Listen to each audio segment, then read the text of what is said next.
Hi, I'm a higher ed CMO and I have a confession to make. One of the funnest parts of my job is working with my executive director of licensing, Brian Eubank, on everything having to do with licensing. We work together on identifying consumables that we can move into. I love sitting down with Brian and hearing him brainstorm about the different types of retail products that we can bring to market. Going places with him means watching him in his element, networking with people. I just think that collegiate licensing is such a massive opportunity for higher education. And I think it's something that sometimes gets sidelined by higher ed marketing offices as something that's just for athletics. But for me, it's something that can just elevate your brand and bring opportunities for your brand to be seen all over your region, potentially all over the country, depending on the stature of your brand. And it makes your alumni and your students and people who are proud to have an affiliation become walking billboards. So it's a really passion area of mine. And I'm really excited to be bringing Brian Eubank in to talk about collegiate licensing and all of the things that he does to promote the university's brand and elevate our trademarks. So I hope you enjoy this episode.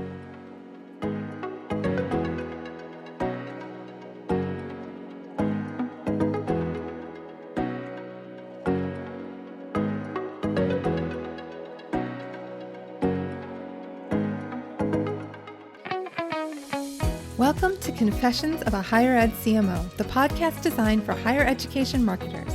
I'm your host, Jaime Hunt, and I am so excited to have this opportunity to share insights and inspiration. With Confessions of a Higher Ed CMO, I'm designing a different kind of podcasting experience. With each episode, I'll be bringing in a guest for a deep dive into the challenges and joys we all face in higher education marketing. After each episode, you can join the conversation on Twitter by using the hashtag HigherEdCMO. I would love to see this become like a book club, but for a podcast. And be sure to follow me on Twitter at JamieHuntIMC. That's JamieHuntIMC for more opportunities to connect.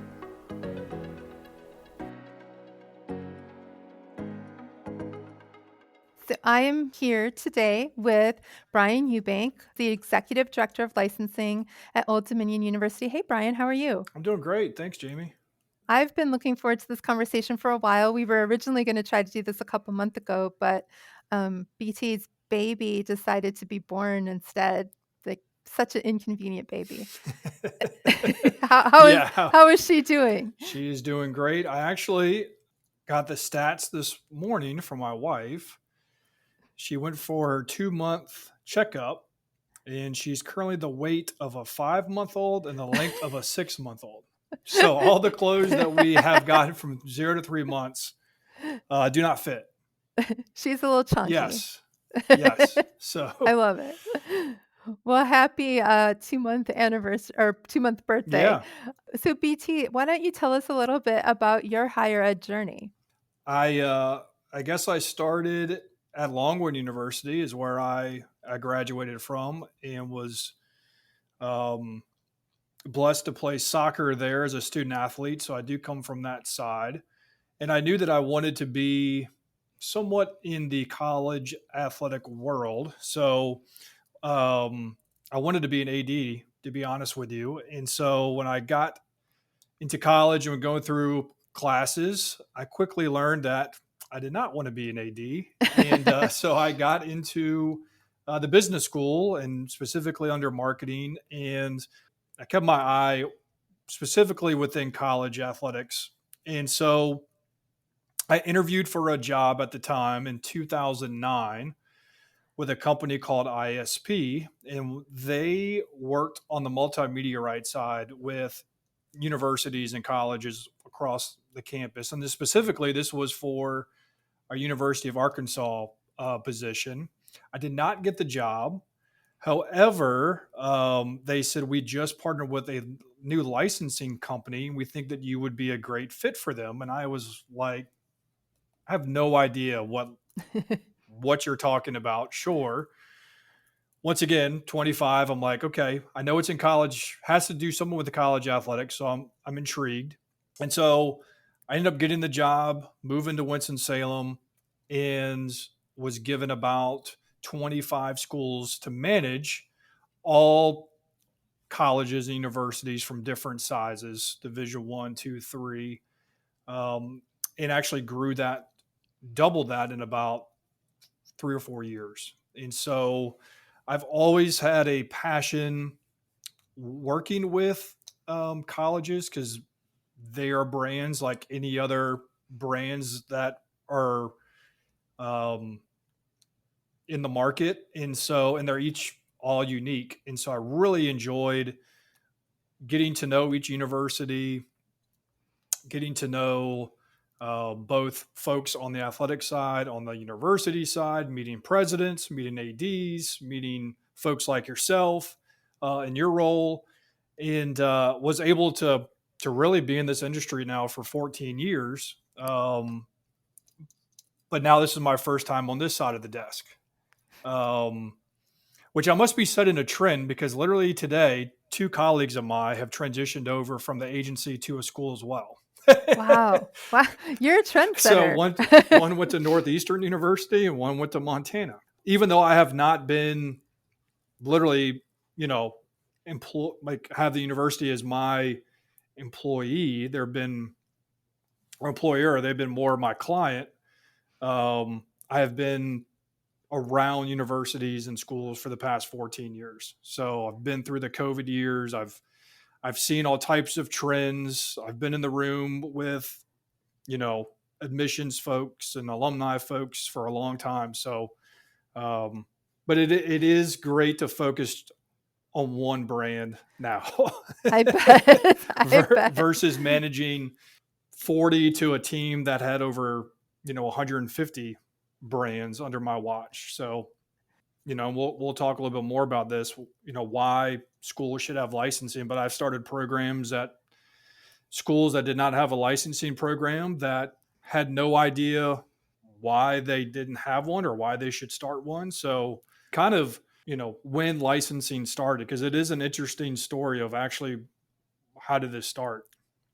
Yeah, well, let's jump right into that. How did licensing start? I've never heard this story. So in 1981, there was a gentleman named Bill Battle, and he played football for University of Alabama. And the coach at the time, Bear Bryant, which a lot of people probably know that name, very successful football coach at University of Alabama, had that houndstooth black and white type design. Um, very, um, he's winning a lot of games. And so when you win, people want to copy you. And so a lot of folks were making product using Bear Bryant's name. And Bill Battle at the time said, Coach, I think you should protect your image, your name. And so they actually create a licensing agreement for Coach Bear Bryant. Wow. And That was the first licensing agreement. at that time, University of Alabama did not have a licensing program. So in 1981, Bill Battles thought, okay, I could probably start a company to do this. And so Wow. he created the Collegiate Licensing Company, which is CLC, known for in the industry, who we ODU partner with. And University of Alabama was the first school to sign a deal with CLC to have a true collegiate licensing program. And then it just started snowballing from there. Big school after big school was like, we got to do this. And if you talk to other folks in the industry, you'll hear it also started when folks start taking, schools start taking folks to court. So, you start using the name and the images and without the school's permission, someone's going to find out about it and not going to be happy about it. So there's a couple ways it started, but the Bear Bryant story is true. It happened. And so it's, if you think about that, I mean, 1981 was it's not like No. college licensing has been around. I mean, you think ODU's 1930, it has not been around for that long. I mean, it really started really in the early 80s. So It's a very niche industry, important industry. The likes of NFL and Major League Baseball and NASCAR and all these, they all have licensing programs. And so the NCAA as a whole, I think at one time, and I don't know the stats currently, but at one time the NCAA was, top three. It Wow. went Major League at the time, Major League Baseball. Now it's NFL's number one, Major League Baseball, and then the NCAA actually came right before the NBA. Wow. And now that LeBron James and all that, NBA might have moved up, but if you think about it, there's a lot of loyalty and a whole lot of fans that are in, this collegiate industry. So, It's really interesting to me because the first half of my career, I didn't intersect with licensing at all. It was all handled by athletics. It was all a little bit smaller schools yep, with perhaps a little bit less of a fan base in terms of like the really loyal fans that kind of drive that licensing engine. But for the second half of my career, I've had licensing actually report up through me. And I know it's kind of bifurcated. Some campuses have athletics, some campuses have marketing. yep. But, from your perspective, why does it make sense for it to sit with marketing? So I've worked with schools, to your point, across the board that have licensing under university communications marketing, under athletics. There's actually some schools I've worked with in the past where it actually sat under the university's general counsel, which also kind of makes sense. But if you think about it, I mean, licensing, I've learned kind of when I first got in the 3 P's of licensing, right, is protecting the brand, promoting the brand, and profiting from the brand. And really,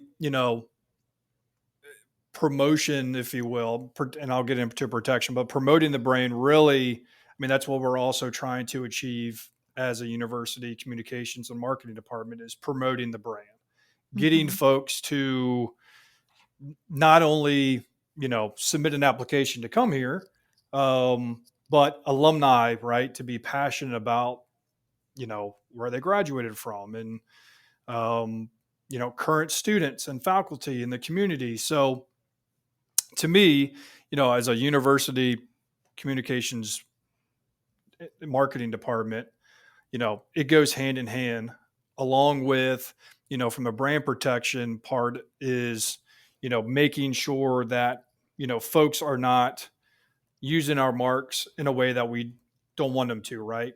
It comes Mhm. back to, once again, our goal of our department is brand consistency, brand alignment. And if we have licensees out there who are not making product using our logos the way that we want, the students, the fans, the alumni who are out either in brick and mortar stores, online, buying our products, if they look at it and they're like, well, this is not what I thought, or is the university going in this direction?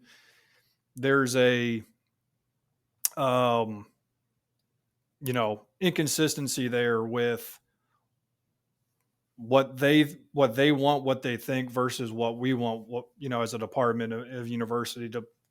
So I think it's important to be under, university communications and marketing, due to the fact that we have goals and we want to make sure that we put our brand internally and externally in the best spotlight, using, you know, the right logos, the right PMS colors.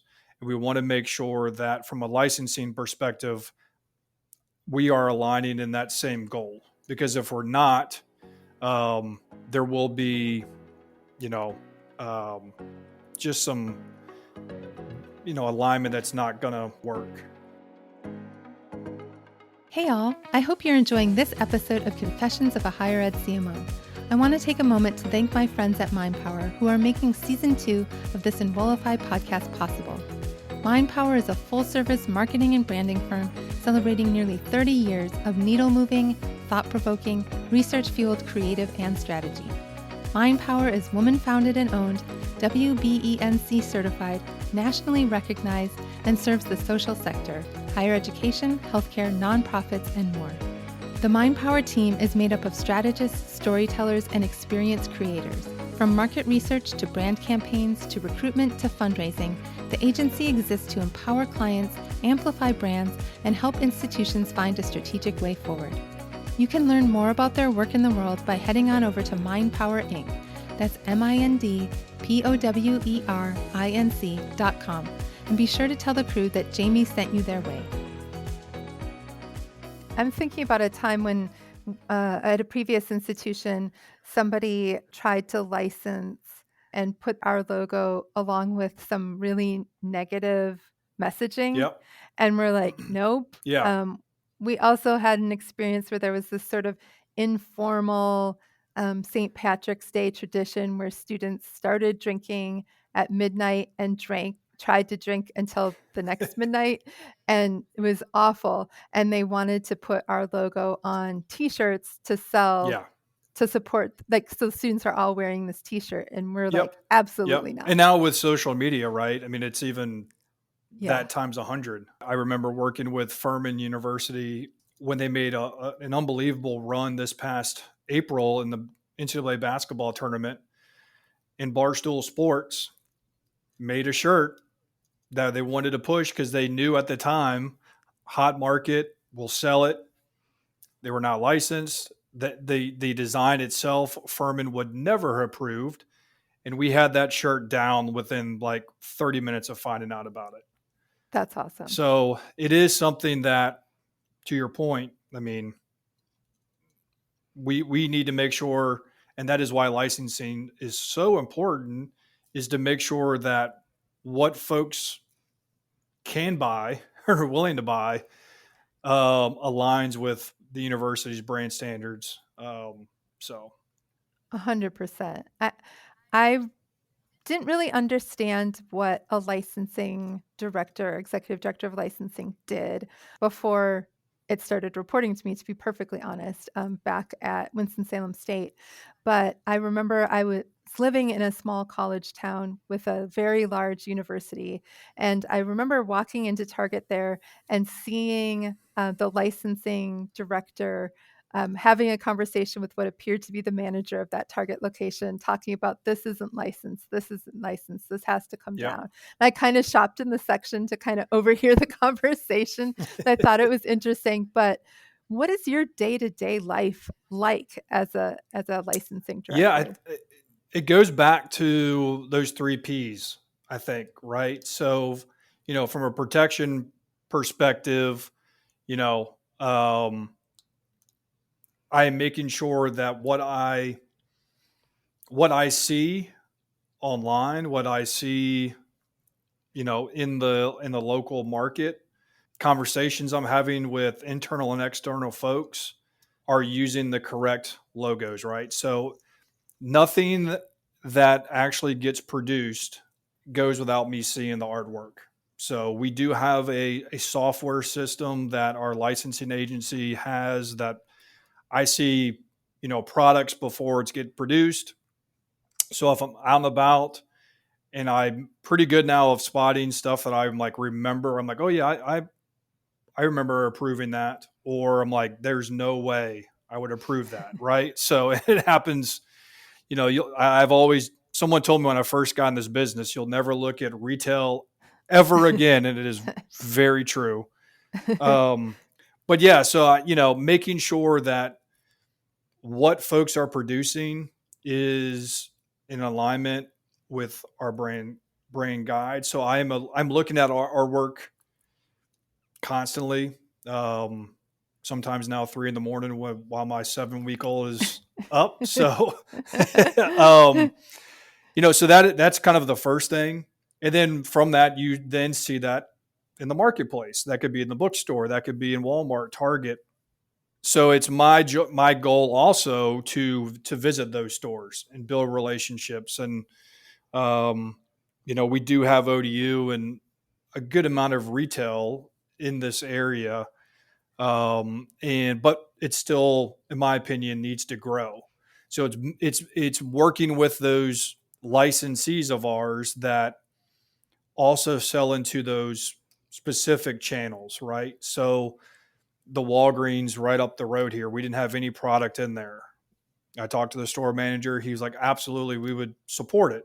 So I knew, you know, who the licensee that works with Walgreens, and now we're getting product in there. Is that going to be a huge royalty licensee? No, but it's the our brand, right? It's now you can walk into Walgreens now and see ODU. Yeah.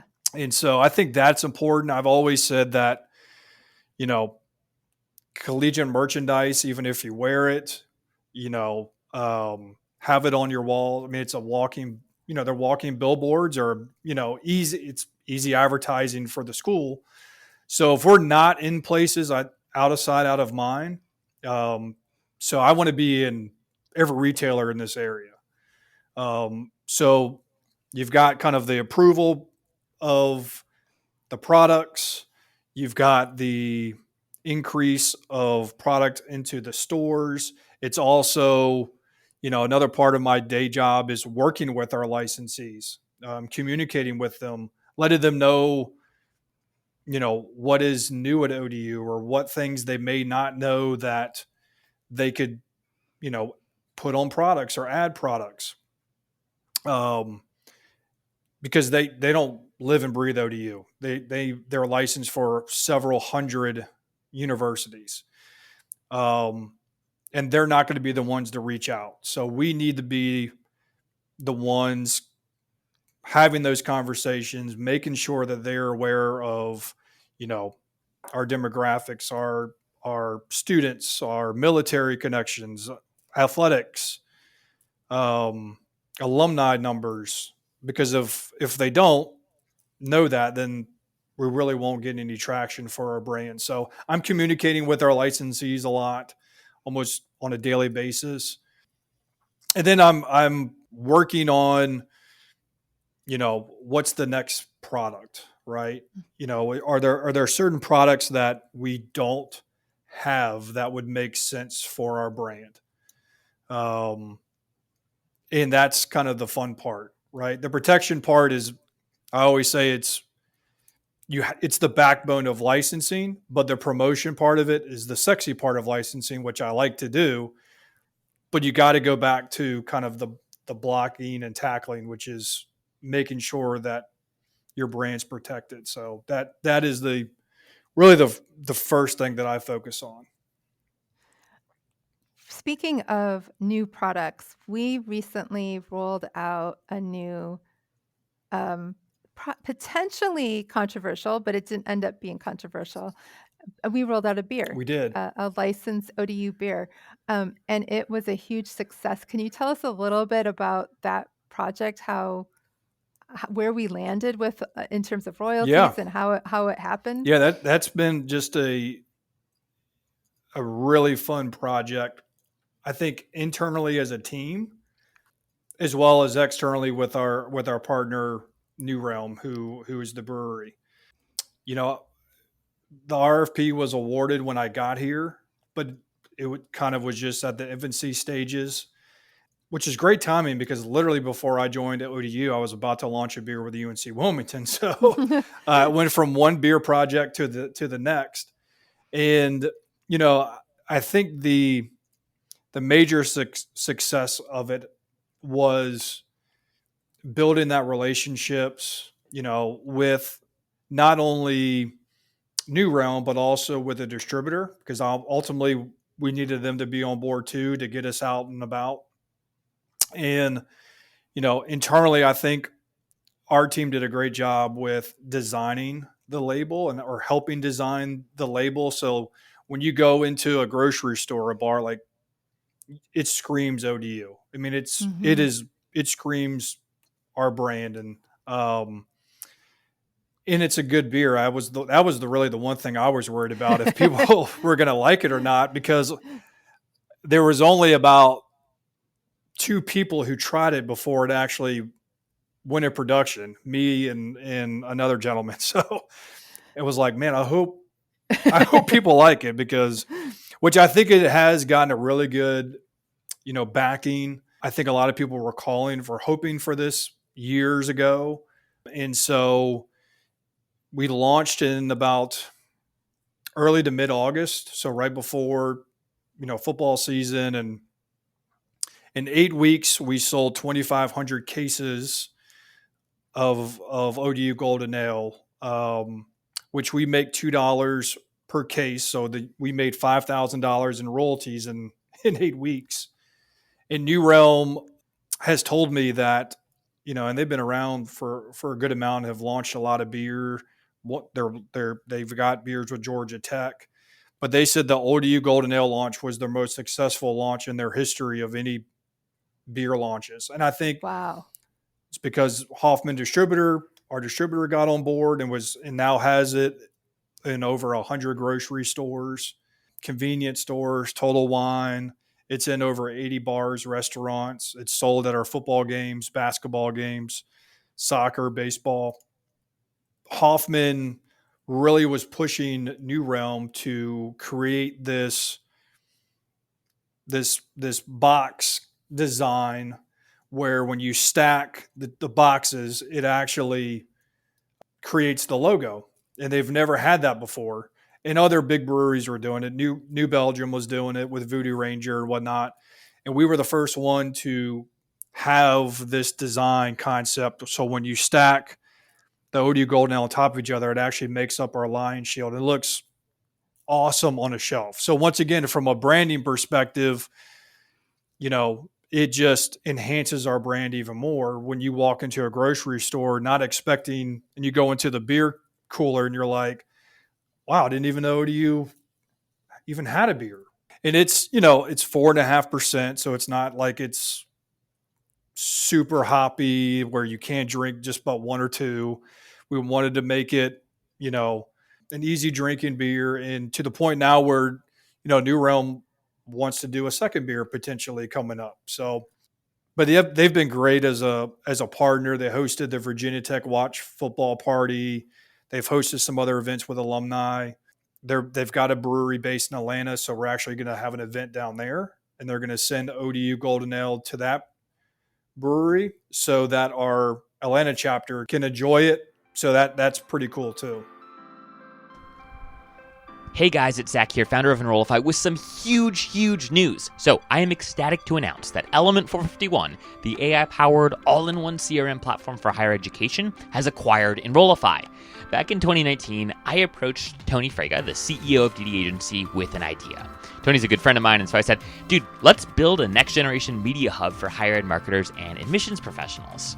As a lover of media, I was just so impressed by how the attention landscape was changing and how brands like The Skim and The Hustle and Morning Brew began to eat up market share from more traditional publications. And I thought there was an opportunity to build something similar, obviously a lot smaller, but similar in the niche but oh so important arena of higher education marketing. Tony and the leadership at DD were gracious enough to allow me the time and the space to ideate on this half-baked idea and then launch Enrollify's first ever content asset, which was, you guessed it, the Enrollify podcast. Since then, Enrollify has grown into one of the most trusted resources for candid higher education marketing content in the industry, and we've welcomed industry giants like Terry Flannery, Jamie Hunt, Allison Tercio, Eddie Francis, Dave Kibbles, and Jeremy Tiers, just to name a few, into our network of creators. As we started thinking about the next chapter of Enrollify's life, it became clear that it was time for Enrollify to scale. I'm pretty good at building things, but scaling things is a skill I'm still working on. When thinking about who could take Enrollify to the next level, I felt as if artists, Mallory, and the leadership at Element 451 were uniquely qualified to inherit the brand. Element has actually been a part of Enrollify's story since the very beginning. They were our second podcast sponsor ever. They have invested in almost every experiment that we've ever run. They ship product faster than any other ed tech company I've ever met. And perhaps most importantly, artists and the leadership team invest seriously in thought leadership and education. Building Enrollify has been the most rewarding experience of my professional career to date, and I couldn't be happier to collaborate with the Element team as we seek to take Enrollify to the next level. And don't worry, I'm not going anywhere just yet. You are not through with my lovely voice just yet.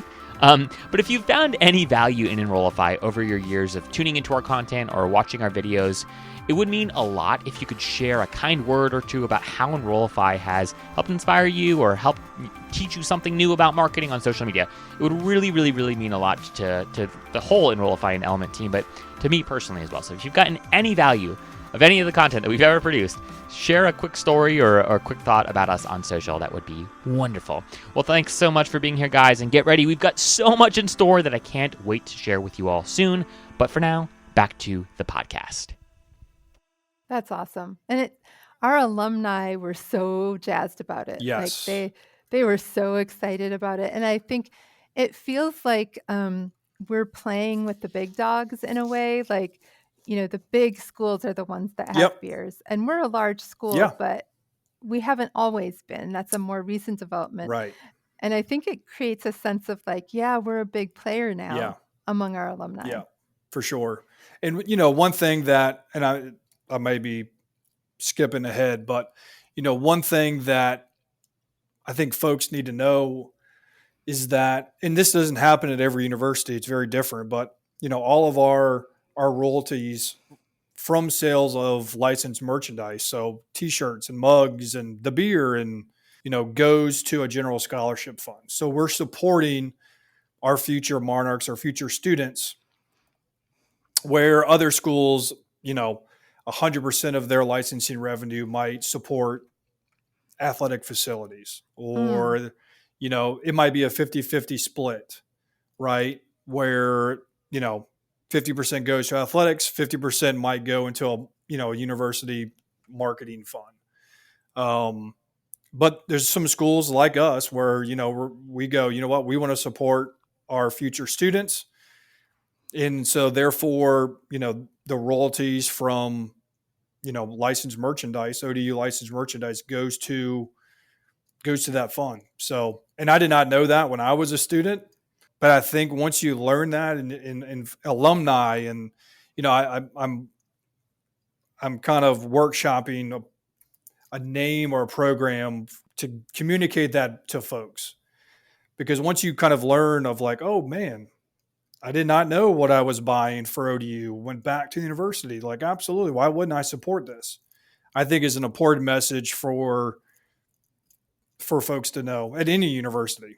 Like, you push that message. I mean, it's kind of that cause and effect kind of message of like, hey, if you supporting us, you're doing this. And that's a message that I think is key for any licensing program. For sure. I mean, it's kind of like when you give to NPR and you get a bag or whatever. Yes. It's kind of like you're giving and getting. Yep. And this time of year has to be a big time for licensing. Are there cycles throughout the year where sales are higher? Yeah, there is, typically the back to school time frame, the if you have football, the kickoff or football season, we're now getting into the phase where basketball is about to start, holidays. I would say from July 1st really through, the end of the year, typically I would say 60 to 70% of royalties will be generated during that time frame. Retailers are stocking up for back to school. They know parents are coming in town, for move in, for family weekend, wallets are going to be out because you want to buy your kids, they want to support. Yeah. So that's a big time frame. Early 2024 is when retailers will actually start buying for the fall. So your bookstores, your Walmarts, Targets, end of January, early February, they're buying, and actually some probably have already started buying for next year. Wow. COVID really pushed that along due to, delays in shipping and production and labor shortages. I mean, so you really, that time frame, if you weren't buying, then you literally missed the boat. And right now, where we're seeing, unfortunately, and it's nothing, you read the news about retail, is retailers are still sitting on a ton of inventory. Yeah. Which is not good from a licensing perspective, because you want that stuff to sell through so they can order more. But if Right. they're sitting on inventory, they're not going to order more product until it's gone. So, I would say, and then obviously if you make a run in the NCAA basketball tournament, graduation is, that will increase your royalties in the springtime. But really, this stretch that we're in right now is critical. And I'll really start, end of January, February, really start connecting with new licensees to, add them to our program. And I'll be having conversations with licensees and retailers about, bringing ODU in for the fall. So, but yeah, that's at a very important time of kind of the licensing cycle. All of the expertise that you've built over the last, 13, 14 years working in licensing, is just like so valuable. What advice would you give to somebody like me if licensing previously reported to athletics, you didn't need to care about it necessarily, and then maybe your president wants to make a change and move licensing to your shop Yep. or whatever? What advice would you give to a chief marketing officer that's suddenly kind of thrust into managing a licensing director? Yeah, I would say, the biggest thing is there's a couple of things.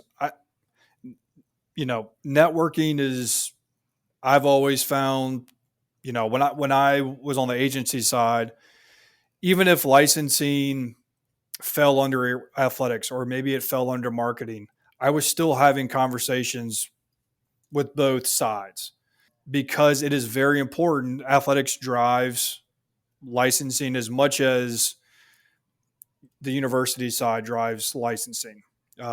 So, if I'm coming in, I would network with those folks that would have some type of, touch on the brand, right? So from an athletic standpoint, it's usually the,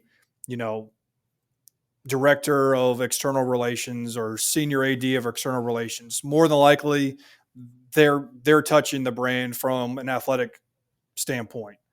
I would touch base with your general counsel, right? So from a protection standpoint, they're going to know when your potential trademarks are coming up for renewal, what trademarks are federally registered, state registered. Are there marks that you as a university may need to get registered that you don't want folks to infringe on? I would say another point is the bookstore, right? That is mainly the number one place for any university where royalties are generated, is the bookstore. Getting to know the bookstore manager, getting to know the director of auxiliary services is another person, because the bookstore ultimately falls under that position. Alumni, right? So you want to connect with alumni, due to the fact that they're buying, product as well. Usually it's higher end. So due to that, it's a higher royalty. So you want to make sure you have product that they want. Admissions is another one. So where are students coming from? Are there certain products or regions in the state that potentially we could go after, knowing that a good portion of incoming students are coming from that area? Networking is crucial, because it all kind of fits the puzzle, right? It's kind of similar to that, where you're connecting all of those together, which then ultimately will give you a vision of, okay, this is where I want to go. This is what I want to do with athletics. This is what we should do with the bookstore. But you can tie the bookstore and athletics together, right? You can tie the bookstore and alumni together. Admissions, it's all kind of, you're connecting the dots, but you're getting the information that you need from all of those outlets. So I would say that was the biggest thing that I did, is on the agency side, was I knew when I got on campus, I had my direct contact, but I said, okay, I need to meet alumni. I need to meet athletics, bookstore, general, like all those folks. Um, so I would say, coming into a role like yours, where maybe now licensing falls under, that would be my key of advice, is just network on campus. And then eventually, right, you want to network outside of campus, meet with local licensees, local retailers. But before you do that, you gotta build internally first. That makes total sense. And I think if anybody has been to a restaurant in Norfolk with BT, they're going to see BT networking Yes. as he tries to create opportunities, which kind of makes me want to ask the question. This piggybacks on what we were talking about with the beer, but we're looking at some other consumables. And consumables, by consumables, I mean basically Yep. food and beverage. Yep. Um, why is this an important category? I gotta give one university some dibs. So New Mexico State University, of all places, is the king of this. I mean, Hmm, they started really the trend of consumables probably 5-6 years ago. I mean, really?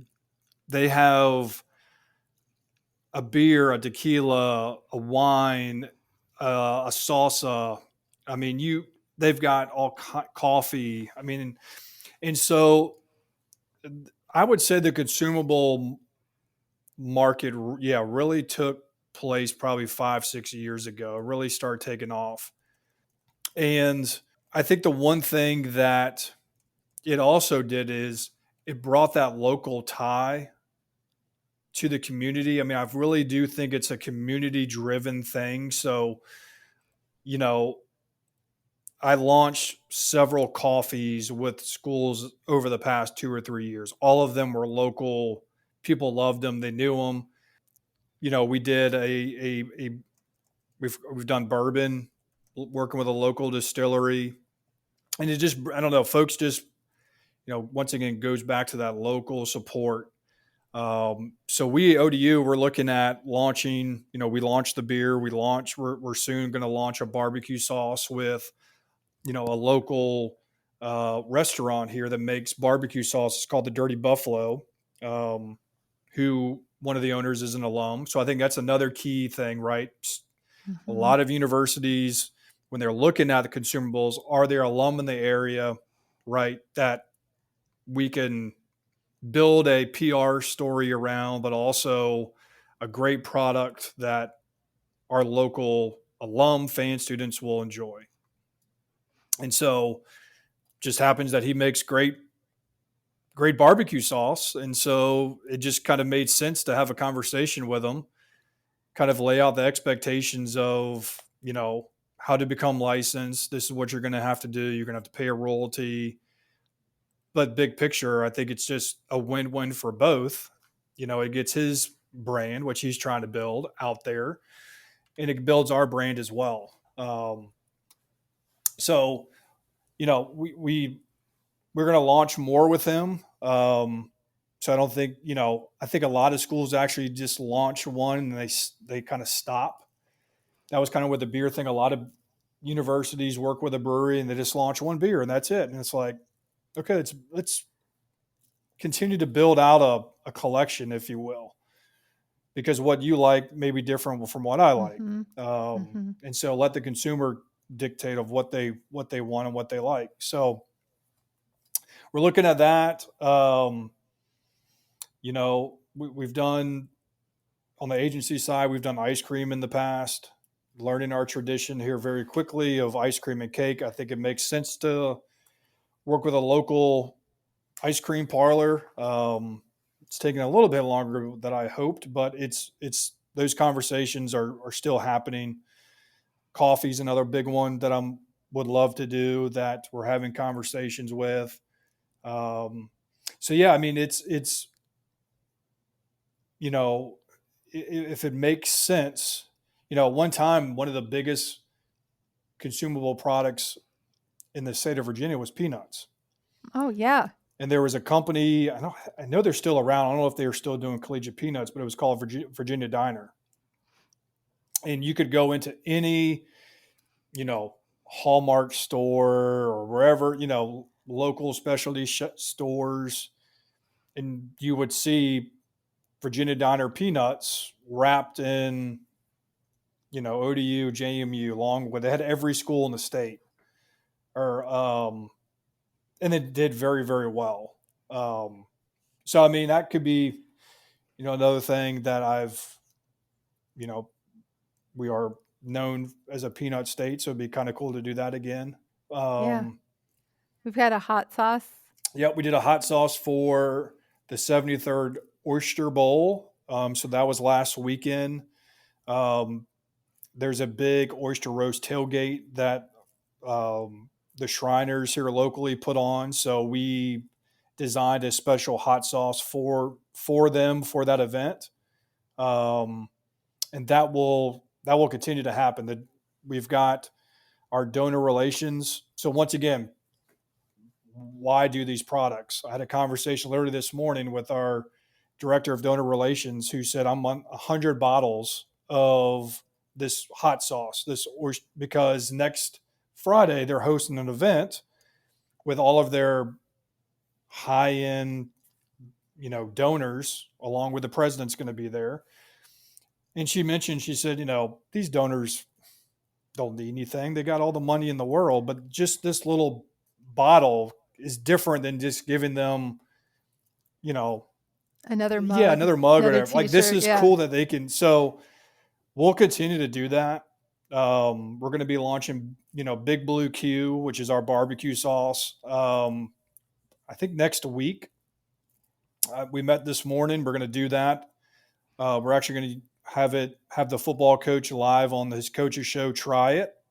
Oh, nice. And he's going to. It's really good. It is tasty. So we did the whole taste testing, and you helped kind of get the president's cabinet involved. So,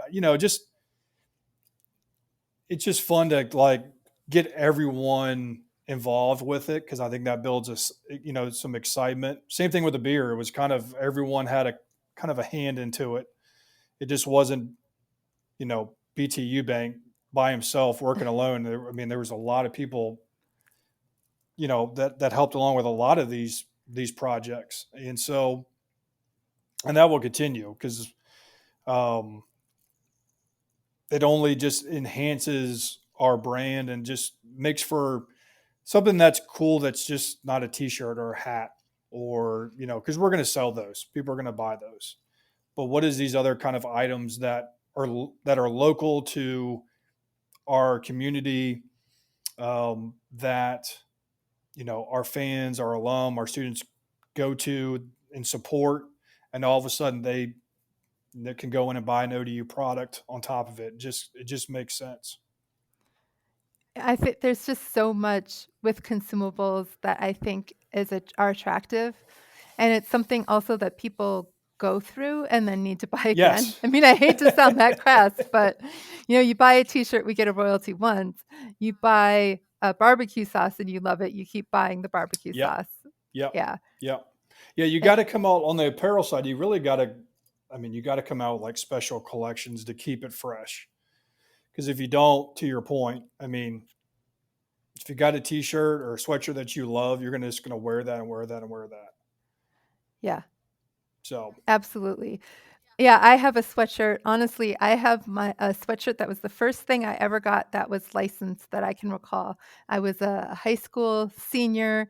I went to the University of Minnesota for some reason, I was going to go there in the fall, and I bought a sweatshirt, and I still have that sweatshirt. I still wear that sweatshirt. It is well loved. I think there's probably holes in it, paint on it, but I will cherish that sweatshirt forever. And the most expensive piece of clothing that I owned until kind of recently, when I went a little crazy on Rent the One Way, pocketbook, but was a sweatshirt from the University of Minnesota that I got that had a throwback logo on it. And that will be a cherished sweatshirt forever too. One design that will never, ever go away, that is the most collegiate looking, is that arched design on a sweatshirt or a t-shirt. So just the arched Old Dominion, the arched, University of Minnesota, what James Madison, like just that arch, it's the most collegiate looking design. It will never go away. And if, just, Yeah. And that's exactly what it is. The one that I have is it's just the arched yeah, University of yep, Minnesota gray champion yep, sweatshirt with University of Minnesota on it. Um, Fit me perfect. I got it oversized so I could hopefully wear it for the rest of yeah, my life. And then the other one had a throwback logo on it, which I know we've had a lot of success with our yes. throwback logos. So vintage has, talking about trends, they've come and gone, but typically they are very popular. They also have a higher royalty rate Mm, versus your current, like our current marks. Um, and typically the industry standard right now in the collegiate licensing industry is 12% royalty, which ODU is 12%. Most of your Power Five schools, your big schools, are 15, 16, some even are 18. Um, and typically, vintage rates, your vintage logos typically are 3 to 4 points higher than your current, royalty, if you will. So, yeah, with us, the football team, during homecoming weekend came out for the first time wearing our ODU racetrack logo on the side of the helmet, kind of an 80s looking logo that is very popular. It was actually designed by an ODU professor or art director, I believe, here. So once again, it ties back into that story. The bookstore brought in, once again, just a basic champion T-shirt, a Hudson blue with an ODU, that racetrack logo on it. They've sold close to 700 of those T-shirts. Um, they brought in well over 300 replica football helmets, the mini helmets, and sold almost all of those. wow. Um, so the vintage collection, I mean, we've got some other logos that are popular as well. The line hitting the baseball is a good one. The Food Lion logo, I keep hearing folks really like that mark. But the one thing that I will say is, if you don't, and I've done this at other universities helping them out, if you don't build an identity around your vintage, then it's just kind of, it's just kind of washes in with the other marks. So I feel like if you build an identity around your vintage program, then it's got its own place to sit. Hmm. And the goal is to work with our bookstore to actually build a vintage collection in the store. So when you walk in, you will see, oh, there's our vintage line. And that entire section will house, apparel and non apparel items with our vintage marks. And we're going to go with Old Dominion Legacy is going to be the name of that collection. We have a logo for that will been, used either in, inside tags or on the product itself or on hang tags. Just makes it identifiable to the consumer of what they're buying is truly, oh, this is part of the ODU, or excuse me, the Old Dominion Legacy collection. Like, this is the vintage. Um, so yeah, I mean, it could definitely be a a great addition to your current marks, due to the fact that it is different. Um, you can limit it. You can limit the marks to a certain number of licensees, so you don't have to open it to the entire collection of folks. You can keep it, limited to about 10 to 15 licensees. I think we have 16, um, and you get a higher royalty rate as well. So definitely a program that if a university does not have, they definitely should look into that. And I actually confirmed yesterday that probably the hottest vintage licensee over the past 2 or 3 years, called Home Field Apparel. They're going to launch ODU next September during the football season. That's awesome. So we'll have a really cool vintage line with them that I think folks will really like. I got this Golden Gophers sweatshirt that had the Goldie the Gopher from, I think it was like the 1947 Gopher. It's not the nostalgia because that Gopher was gone by the time Right. I was there. But there still is this like thread. You can trace yourself back to Yep. the history of the institution, that you're part of a thread that has been in place for however Yes. many years that your institution is there. Yes. It really hits. I mean, the alumni, right? That's the target market for any vintage. I mean, they want to buy the logos that were happening or was there when they were there. So we're actually talking the popularity of that ODU racetrack logo. I mean, it took off when athletics announced it. I mean, just nationally, just went viral. So, one thing we've talked about is using that potentially, with another either consumable, have it on the label, have it on the packaging, whatever. But, the one thing that we had that when I was working with Virginia Tech in years past, when we launched their vintage collection and brought I call it the TV mark, but it's the T sitting kind of in the V. We brought the old Fighting Hmm. Gobbler out. It went crazy. And Virginia Tech was like, I don't want it to wash out our current VT mark. So they were only going to allow it to be sold for 1 year. Mm. And it went crazy. I mean, retailers couldn't keep it on the shelf. Wow. And so once again, the third P, the profit side, you start seeing the royalties come in from that, and you're like, okay, we need to keep this around for a couple. So they actually kept it around for several more years. The football team ended up wearing it. Basketball, I mean, all the sports teams start having a jersey with the vintage logo on it. So, yeah, vintage is, I would say, just as popular as the consumable market. I believe it. I mean, when I went to the University of Minnesota bookstore, which is funny we call them bookstores when they're like 90% t-shirts, Yes. but when I went to the bookstore, my dad was in the University of Minnesota hospital when he was uh, passing away. But I went to the bookstore and I didn't even look at the current stuff. I was beeline straight for that vintage stuff. Yep. And sometimes I think, to your point about, keeping the licensees limited, I thought that the product in the vintage section was a little bit higher end as Yes. well. Yes. Yes. And that's usually how you want it to be. You want some of those better, best licensees of yours to have those rights to your vintage marks because you want the product to just be higher quality, because more than likely your alumni are the ones, you know, buying that product. Yeah. Yeah. And have and I have talked about, you need like the low price point for the student who's, maybe eating Taco Bell because that's Yep. what they can afford, or Burger King. Yep.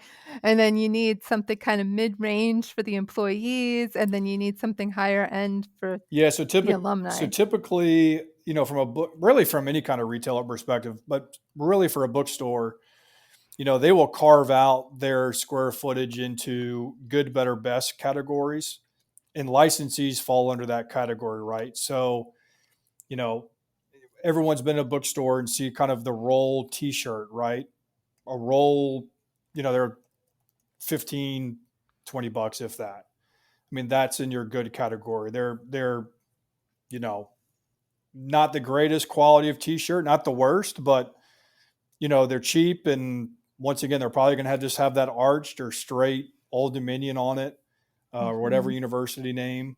Sometimes they're rolled in with a hat, right? So, but they fall under that good. So you want that good category to be where mainly your students or your price conscious consumer has the ability to buy something that they're comfortable with. Mm-hmm.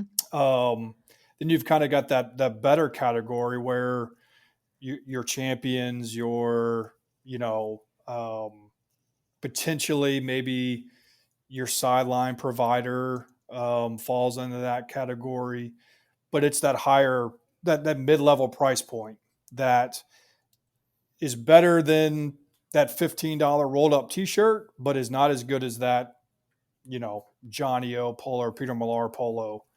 And to me, that's a very important category, because you have a lot of folks that may not want to spend all that money, but do want to spend, you know, a little bit higher quality of a t-shirt or product. And then you got your best category, and that is your, you know, 80, 85, $90 polos, you know, and above. And you need that too, because you do have folks, alumni, that want that nicer product to wear.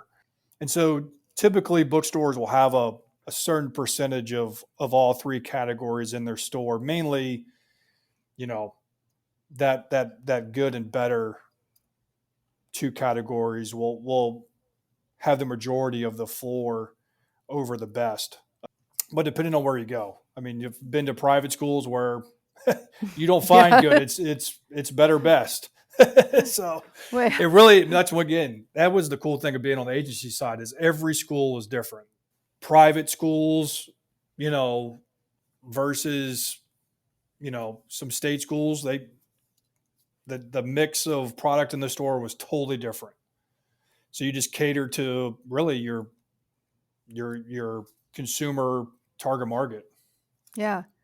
Well, I've been on some very elite campuses, and yeah, to your point, they've had maybe one little table with those rolled up T-shirts that Yep. are $20, and then the whole rest of the store was just, in a lot of cases, it seemed like best. Like those are the schools where you have like parked in the student parking lot are your Teslas and your Yep. Rolls Royces and your Porsches and that kind of I thing. worked with one private university who told me, when I was just doing my job, I was going to a local Walmart to see if they could add this specific school into their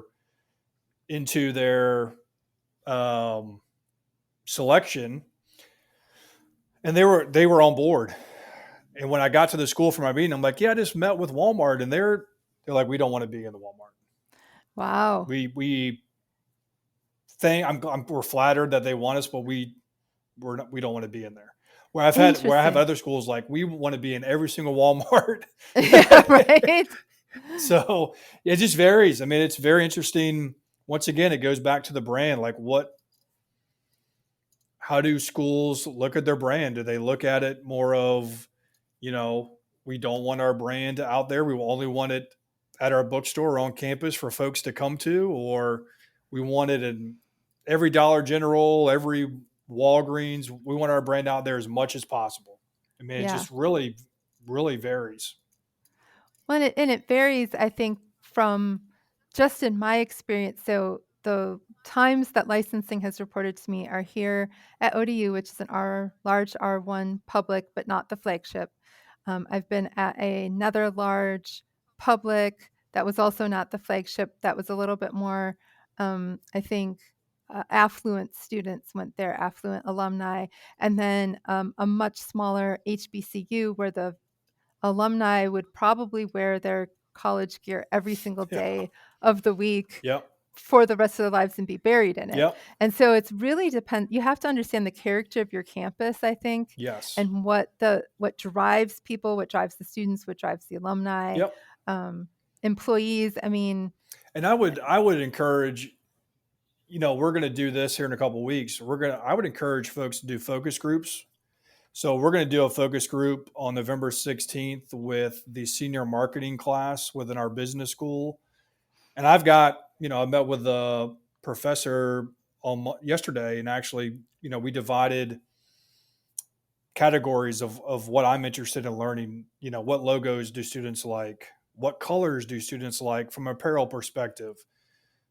What trends do they like? Right now I'm Yeah. seeing a trend of logos splattered everywhere on a garment. Like, that doesn't fit my style, but is that the trend right now Mm-hmm. that students like? If so, like, I need to know that, because one thing from a licensing director seat, which I also, coming from the agency side, used to tell my clients, is that if something comes through that you're like, I would never wear that, like, you can't disapprove with your heart, or based on, like, Right. you got to, like, are they using our logos correctly? Yes. Yeah. Is this aligned with our, with our brand? Yes. Okay. Well, then let's approve this. Yeah. What I might not like, could be totally different from a 18-year-old. So I think by doing this, I'll get a little better understanding kind of what they're looking for. Yeah. But I also want to do this with our faculty. I don't know if it's focus groups, or maybe more of a survey. Same thing with alumni. Like, the more that I get to know what folks want, the more I can help our retailers bring the product in. Yeah. Because if I don't know, then, it's one thing of getting the product in, but if it just sits there, like, it doesn't do anybody any good, because the royalties are already paid on that shipment. Royalties aren't paid on sales. They're based on when the product is shipped. So the faster I get that product out when it ships, the more royalties are getting generated. So Yeah. if we don't have the right product mix and it just sits, it doesn't help us out. Yeah. Absolutely. Well, BT, I could talk about licensing all day, but we've already topped an hour. If people are interested in talking to you a little bit more about licensing, where can they find you? Yeah. So I think I'm not the big social media. I don't have that. I would say email me is one way. B Eubank, EUBANK @odu.edu. My office number 757-683-3580 is another great way. I will respond somehow either way to those. But yeah, I need one thing that I am also working on is I want to build a social media following for licensing. Yeah. And a couple of schools have it very easy. I mean, literally just wear blank. So, like, wear ODU, very Yeah. simple. But that's in the works. It's one thing that I want to achieve, and if definitely will help get the word out when I'm out and about and take pictures of where we have product, of going, hey, come here. We got, ODU product here. Yeah.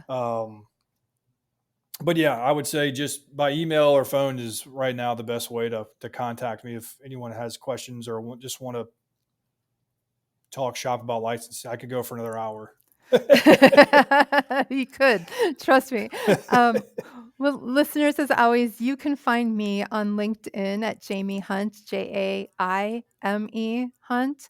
You can also find me still, but very limitedly, on the platform formerly known as Twitter, where I can be found at Jaime Hunt IMC, JaimeHunt IMC.